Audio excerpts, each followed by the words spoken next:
It's the best of Bias. You need the earful, you should try us. From pop culture to the movies to unite us. It's the best of Bias. Your best of Bias. Yeah, it's the best of Bias. You are now listening to the Best of Bias podcast with Lydell, Dinero, and Hugo Twilight.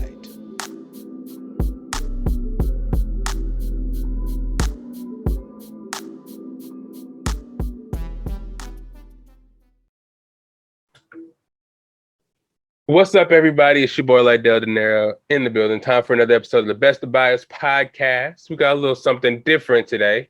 We haven't really been talking too much about this show, but the finale just happened, so we wanted to get in here and review it again. We met during, I think it was mid-season, to talk about a couple episodes. So now we're here to talk about the finale. We got a couple guests in the building. Who we got today? Hey, it's V-Ronz. V-Ronz in the building. It's your favorite auntie, ABD. Absolutely, ABD in the building. And today we're just going to go over season 37 of MTV, The Challenges, Spies, Lies, and Allies. We had some cool moments in the finale and a couple of cool moments leading up to the finale. So I just want to get in there and discuss. So where do you guys want to start?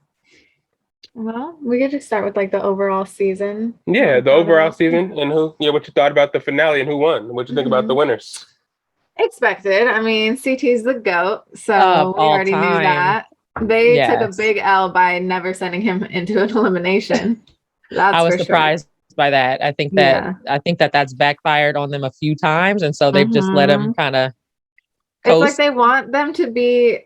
They want him to be in the finale so that he can be their partner, but you're only partners for however long until someone has to win. So yes, and you never know if it's gonna switch up and be an individual. One person wins the finale, so they always kind of set him up for it.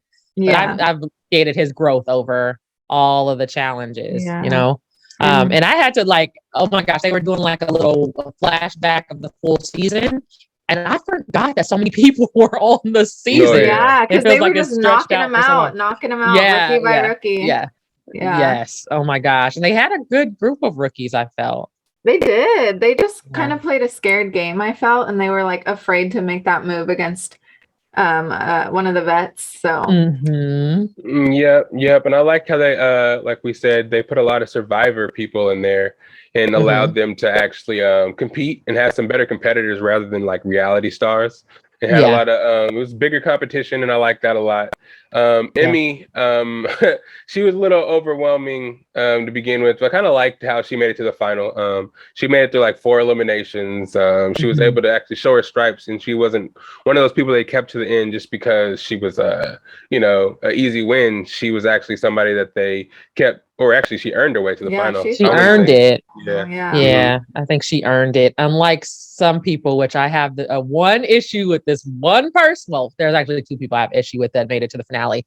Neither of them won, but I don't understand how Nani makes it so long. Yeah. How every time, I don't know. I kind of talk about that a lot too, especially this season. It's like how the teams were kind of set up. It kind of made it easy for her to actually get in there and be carried, especially because once the Emerald Cell was able to keep numbers and have the advantage on numbers in every challenge, it's like, come on, these challenges are set up for people that have more numbers to win.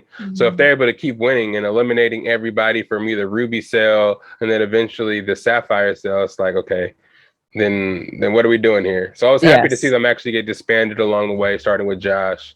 Because if Josh would have won, oh my God, I don't know if I would have been able to. My gosh. It would have been rough for me. It is. He's just like, his ego has taken a turn. It's like a huge ego. Especially him being on that winning cell. Yeah. He was like feeling himself a little too much. It's just, yes. That's also how I feel about Devin, who is also one of the ones I respect Devin and his gameplay, but it's always very telling when he gets to the finale and he can't compete. He can strategize and he can do puzzles, but in a finale, it showed. Yeah, he has the smarts, but not like the physical. For sure. He got very lucky on that elimination too against Emmanuel. Yeah, I think if it was something physical, Emmanuel would have definitely won. Absolutely. Yeah, I was kind of mad how they changed that up in the middle. I was like, why would you do 2 different eliminations? That's kind of stupid. But how'd you guys feel about after? Well, first of all, how'd you guys feel about in the middle of the final, they switching into smaller cells and being able to stack your team? How'd you guys feel about that?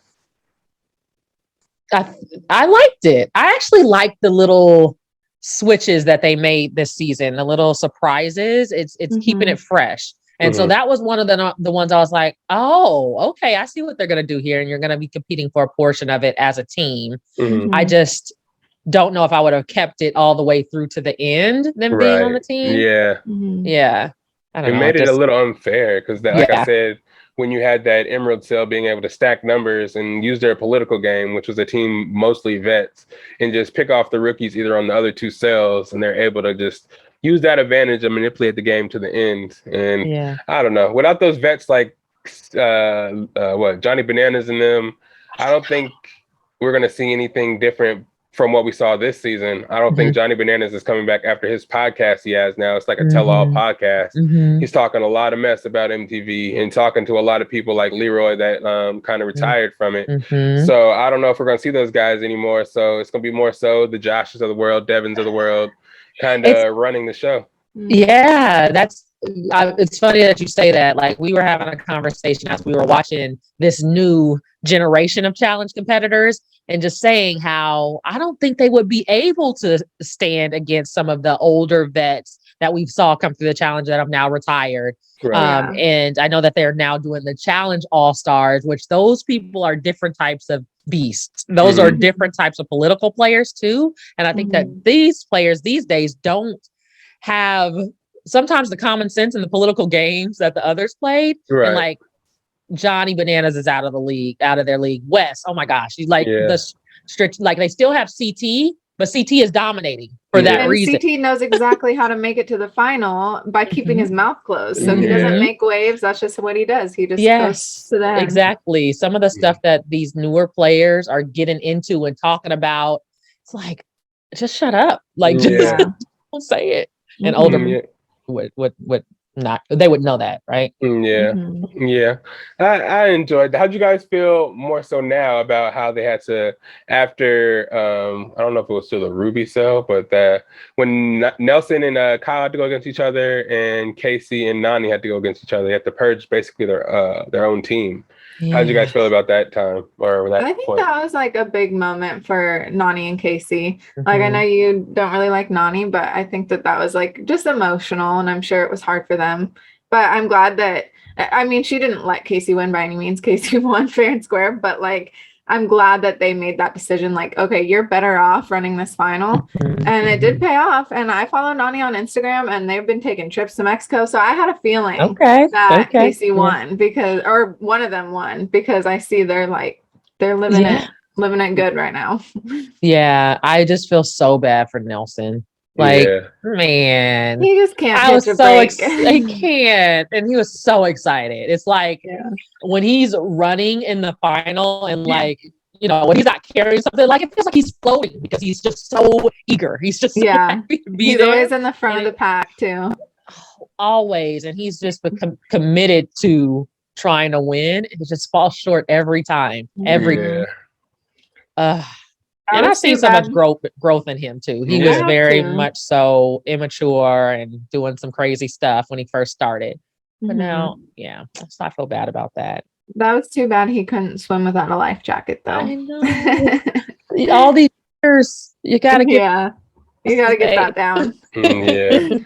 But his like walkout speech was like the funniest thing of all time, though. Yeah, we were cracking up. Do I have what it takes to be a champion? I don't know. I don't know anymore. We were so dramatic. They make that that competition very dramatic. The whole soundtrack behind Nani and Casey, looking like everyone's like, "Oh my gosh, will their relationship make it after this?" I'm like, come on. I would have been mad the whole time anyway. competing for double the money. Hey, one of them got to go anyway. Get them out of there. Go. Yeah. But and also, Nani's really good at that. She's really good at riding coattails. So she gets attaching herself to somebody. Yeah, I definitely. I think Nani kind of plays a similar game as CT, not by any means on strength or anything like that, but I feel like she keeps pretty quiet and doesn't really make waves. So I think that's why she's not necessarily the target, and people think they can beat her. So she ends up just making it to all these finals, but never winning. I think this season was the only season she was actually quiet. Usually she's getting in a fight, arguing with somebody. Yeah, but also not like calling people out or like sending people into eliminations. Like, I don't think that's her game because she doesn't want to put any targets. Yeah, she definitely doesn't want to put any targets on her back. But I think that she like was attached to somebody before Casey. Before that, and it was like when Leroy and Cammie got together, she didn't like that because Leroy was kind of like a meal ticket. Like Leroy was always going to have her back. Leroy was never going to, but now he's looking out for Cammie or, for Cam. And so it's like, so there was that rift in it. And then she was like, okay, I see an opportunity with Casey. And wasn't Casey with like in a past season, there was something with Casey in a past relationship. It's weird. It's interesting that she found an opportunity to connect with Casey. And I felt like Casey was coming off of some vulnerability, and then it's just weird. And I don't dislike Nani as a person. Like I don't know her, but it's like her gameplay. There's something about her gameplay that's like you haven't showcased like that you're a vet in the same sense that other vets have. So. Right. Yeah. And we talked about before how they kind of just throw the vet title around now. If you've been on a couple of seasons, now you're a vet. You don't necessarily have to win to be a vet, which is kind of crazy. We were talking also how we were talking about this vet alliance, how they kind of just left Big T out of the vet alliance. They were like, she isn't a vet. We're not going to protect her. They threw her in every chance they got. I would say she's on the bottom of the vet alliance for sure. And mostly just because she is newer. She's only done a couple of seasons, right? But she's like one of the the longest running of the UK players. Her and Kyle. Kyle have been there for a while. Oh yeah, that's true. Yeah. People see Kyle as a vet now. Big T's been there for a long time. And she's been getting better and better. I think she's going to make one of those comebacks and actually be a really good competitor when she does make one of those transitions. Like that Cara Maria transition where she came back one year just hella buff and in shape and ready to compete and took that next step into being a next level competitor. And speaking of Cara Maria, hope she comes back next season. We need a mixture of these competitors, not all kind of like people newer. I want some of like the OG vets to come back and just kind of like shake up the house and make fun of the way they played this season. Right. Yes. Like who was it? Ev. Like there was like Ev, and there was like the Cara Marias. There were there's so many that I'm like they would chew y'all up. Like even Tori, who I love, who I think is like a really strong vet, not compared to some of the older ones now today. Tori. So like there's some fire that's gone out in Tori that I'm like, oh, used to like she's always been one of my faves. And I don't know. Last two seasons she was kind of there for the fun. I can kind of tell. She lost to Anissa in that medicine ball challenge. This season, I don't think it's more so her fault that they lost. The challenges were kind of stupid. If you want to talk about the final, what they were doing, there was a lot of running and then exhaustion, and you have to memorize a pattern and then do a puzzle. That usually what every challenge consisted of. Run miles and miles and remember a long code or color code and put it in a safe. And if you do that, you win. And that isn't really, it does show your competitiveness as a competitor, but in past challenges, you would do stuff like mind games. You have to run, remember codes, eat stuff, do everything that would show that you're a complete competitor rather than being able to win off a memory game or running a mile. Because Evan remembered that whole 10 number code by himself. Right. If he was able to be a physical competitor, like a top specimen, he'll be able to win. But I don't know. I was also saying that I noticed that same thing. It wasn't as hard as in the past because they got to sleep. They got blankets. They got something to sleep with. Like I was like, oh, is one of them going to stand up in this cave or have to go deep in the cave and they have to go find them? Like, no, you were sleeping at the mouth of this beautiful cave, which seemed like a resort in comparison to other They tend to do that every once in a while. Like the final just doesn't seem that difficult. And I'm sure it is hard to get up that whole hill. Right. But like the fact that was the only aspect that was hard is kind of like you should be testing them in a lot of different ways. And they rolled the ball and carried a missile, but I don't know. It was just kind of weird. And I'm sure they expected it to go down in twos at a certain point because the money payout situation, you splitting $1 million between two people, probably one male, good. One female. Yeah. Can we talk about the fact that they shared the money too? Oh yeah, we're definitely gonna get to talk about that. Yeah. We'll move this up a little bit, but yeah, we would definitely could talk about that because they did reveal the twist that if you finish first, you get to choose how much money, if you want to give the money at all, to the people that come in second and third place. So it was interesting to see who would win and what the decision would be because we saw Ashley take all the win the $1 million prize. She took the $1 million from Hunter. So you never know what these people are going to do. But I kind of felt like they were going to divide it no matter who won because all these people seem like kind of good close people. Friends and close friends. Yeah. Respect each other for making it. But the catch was you had to finish to qualify for any money at all. So some people usually quit and don't finish and they usually are able to still get money, but this time you actually had to finish. So or if you couldn't get the puzzle, like you sitting there all day. Yeah, because we've seen that before too. Like people just have they time out because they can't get the puzzle. So does that mean, but luckily, like you said, they all got it. And I thought, I love that they split the money. I knew CT and Casey were going to split it. And I thought that they made a fair deal. That was good. It was a good deal. I think they had that planned out already. CT's hella smart. He probably had that planned out. If we win, we're going to give them a cool 100,000 or 50,000 each. We keep 800,000. That's 400 each. Yeah. Right. That's a perfect split for everybody deserves at least that much.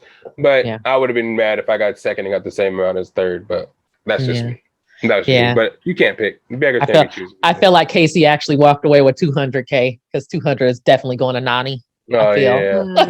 I don't know, but I was thinking about that too. Like, is it fair? Would it be fair for Casey to give Nani a portion since she did run a portion of the final, like as her partner? I don't know. Oh yeah, that is crazy. Like 300K and you get 100K. Something like that, yeah. Oh yeah, she got eliminated before. I was about to say if she got third, then she still get money, double the money. But yeah, I feel it, and I wonder how much they have to pay. How much taxes comes out too. I know. So that would be even kind of worse. She did all that and be like, okay, you get half of that 400. But then they also get paid on top of that money for being on the challenge, and every episode that they stayed past like a certain amount. I think like the halfway point, you get more and more money. So they probably made on top of that another 100,000 or so. Oh yeah, they're netting some money. I don't think they lost any money from being on the show. So anything they get is going to be positive net to what they came in there. Yeah, with, $0. I think they get like 80,000 for the more popular people or something, something like that.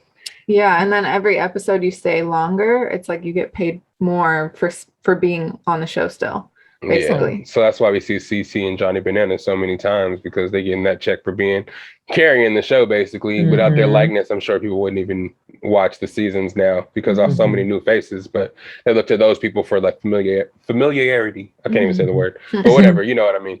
But basically that was it. Did you guys like the season overall compared to last season? At first I was like, who are all these new people? And I did like a few of them, but like they just got knocked out so easily, it was like it was a completely vet ran season, which I liked because I prefer the vets and like I root for the vets, but also like it was just like every episode, okay, rookie going in. Like especially in the beginning, they had that formula like down pat because they knew like the other rookie was going to pick. Like no rookie blew up any of the partners when they went to choose a new partner. It's like, what are you guys doing? It's just going to continue down this path. Played a scared game. It's kind of hard. Very much so. Especially when you're new. They're scared to ruffle feathers, make a bad first impression because they know because they are a rookie, if they make any moves, they can be sent in there any second. So they're trying to be at least the last rookie sent in. Right. You know what I mean? So. Yeah, I get it for sure. Wild stuff. Yeah, it was a good season. Yeah. I'd be curious to watch our pre-season recording that we did because I know we all picked like who we want to see go to the end, who we want to see win. So that'd be interesting to go back and watch that. No, we can definitely, all listeners, you guys can definitely do that and go back and listen to the episode and let us know. And we'll go do so and let's leave some comments down below and let us know how right we are.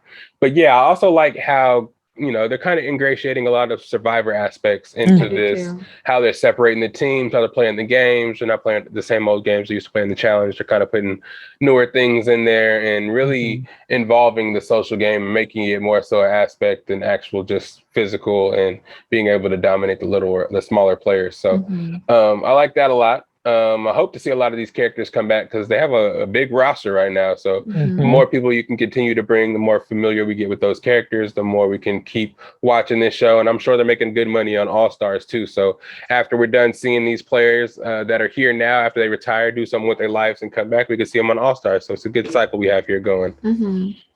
Yes, I think that they should do a merge of the two shows. So the rookies versus the vets versus the all-stars and start off with 3 teams or start off with 3, I guess, clusters of people, and you have to choose, kind of like I was watching an old version of the challenge where they kind of picked schoolyard style. It's like, okay, I pick you and then I pick you and then now I pick, that would be that'd be really you got something there. Yeah, absolutely. That'd be really cool. Yeah, I'm excited to see what they do next. I don't know when they're going to do another season, but I saw Corey's taking a break, so I know a lot of people are probably taking a break now. Did you watch the Survivor finale? I did. So yeah, we watched it last night. How do you feel about the winner? It's also one that flew under the radar. Yeah. I was hoping for a different decision, a different outcome. Do you want us to say the results here? Or do you absolutely. We've seen it. We just want to get this, Best of Bias listeners. They probably want to know too. Yeah. So I forget her name. Erica. Thank you. Erica won. I was for Deshaun. I think that they painted him out to be more of a villain than he was. I don't think that anything that he did was too bad. And Xander, I thought he was going to win. I knew that if he made it into the final 3, because he played a great game. Great game. Almost a perfect game, to be honest. Yes. So for them to vote for Erica, I was really surprised that they did that. And no vote for him. Right. They dogged Deshaun and just basically forgot about Xander and gave Erica a lot of credit for basically she was saying, so I was just wanted to be the one that didn't make any decisions, didn't speak out loud, but I'm really a leader and can be person in control. Everybody's so unassuming of me because I'm a little person and And that used to get you no votes in the exactly right. That used to be like, oh, you did nothing. You played no game. That's right. Shocked. Like she. There's no way she's gonna win. That's what we thought. And I was like, oh, he would be better off taking Heather because she did nothing. But I'm like, would that have had the same results because she did absolutely nothing? Right. But there's no way. But yeah, I knew Erica was gonna win as soon as they said. I think Ricard said, you played the game that I wanted to play or something. Or it might not have been Ricard because Ricard played more like Xander. But then 5 or 6 people chimed in and said, me too. They wanted to play that game. So I knew they were all going to vote for her. If that's what you aspired to do and the game you would have played. It's just 2 very different games. And sometimes I'm just like, oh, I guess it's not the old Survivor where Xander would have had it in the bag. I think maybe they wanted a woman to win. Maybe they wanted to be like, look, you can be this small girl and be powerful. They wanted the first Canadian to win. First Canadian, just all those things, So. But I don't know. It was interesting to me, man, because that I get fire so challenge. That was crazy. That was intense. Yeah. And if anything, those are the reasons why Deshaun made it. He should have made it because he's been on the line, his chopping block every time. He's made it through. He was on a random draw to get eliminated. He won that. So it was kind of like fate, His whole alliance left. Exactly. And Shan was sketchy, and everybody wanted to eliminate her, and they kind of blamed it on him, flipped on him in the last second. Yes, absolutely. And tried to everybody wanted her out. Yeah, she was annoying. She called herself a priest, and she was being so iffy. I forgot that. Oh my gosh, I forgot. Yeah, she definitely didn't call that way. Yeah, so I don't know what was going on with that, but yeah, the last couple seasons I got really invested in the show, and it's like every time towards the end, the person I do not want to win, the person I want to win never wins, and either the villain of the show wins or the person that doesn't really do much wins, that kind of just sits around, like that Morgan season. I'm like, what? How did she win? And then now this season, I'm like, oh my gosh, it's just it's getting wild. But hopefully, man, the social, they have to fix that jury system because they do. It's weird. It's really weird how they came to that conclusion. It didn't make any sense. They kind of came like they didn't like Deshaun and they felt like Xander played too good of a game, so they just gave it to Erica by default. Yeah, I don't know. I feel like the show overall could use some like revamping. I'm not sure what it is, but I am glad they read the votes right there because that's something I've been saying all like the past few seasons we've been watching. I'm like, why do they hold the results for so long? Like they have to have known that they won by now. Like it's like months later and then you're going to tell them who wins. Like, I don't know. It just seemed odd. Like, I think it's better to just read them there and then have the after show. Yeah. It's like they want viewers. They want to, have another show and then have a studio audience and have this big showmanship. But it's like, I'm with you. I'm like, this never makes sense, Jeff. You're not walking through the jungle onto a set. All the way to California. Like, we get it. We get it. It was cute the first couple of times. Yeah. Grab the set. Grab some pizzas. Grab champagne. You go over here. Set up this thing by. Let's get ready to vote. Erica, whatever you want, we got it. I know. You want more? Like it was a little bit much. I would like a slice of pizza. Deshaun was like, I would like a slice too. You could tell he was like sick. He was like done. All right. He didn't even want to eat at first. Yeah. Right. And Xander was like, damn, you got to ask me these questions. I was supposed to win this game. I decided to keep Erica. Oh my God, not make her do the fire challenge. She couldn't do fire. I know he was sick too. Man. Yeah. He was out there. I don't need food. I don't need nothing. I don't need oxygen. Yes. He was trying to play that game. He was trying to. And that's what I think people just didn't like. And I think that in Survivor, I think it's like people go on Survivor sometimes wanting to make like not only to play a social game, but they also want to make political statements. And it's like I some of them are very, very powerful. But I also feel like some people come in and they try to switch the way that the jury happens or switch the way that voting happens because they're like, I want to change the way Survivor is played. And I want to be the person known for changing the way Survivor is played. And it's you're not that guy, pal. You're not that guy. Okay. All right. We get it. But yeah, just want to see how you felt about that because I knew you watched Survivor.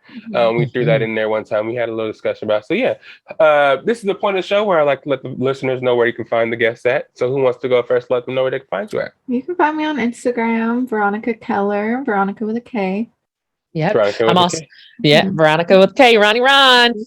Also on Instagram, you can find me at Mrs. Bundy Davis or Morgasms on Instagram. Absolutely. And you know where to find your boy SAC_Lydell on the Instagram, Patrick_Lydell on the Snapchat. You can find the podcast on Instagram under Best of Bias, same name, duh.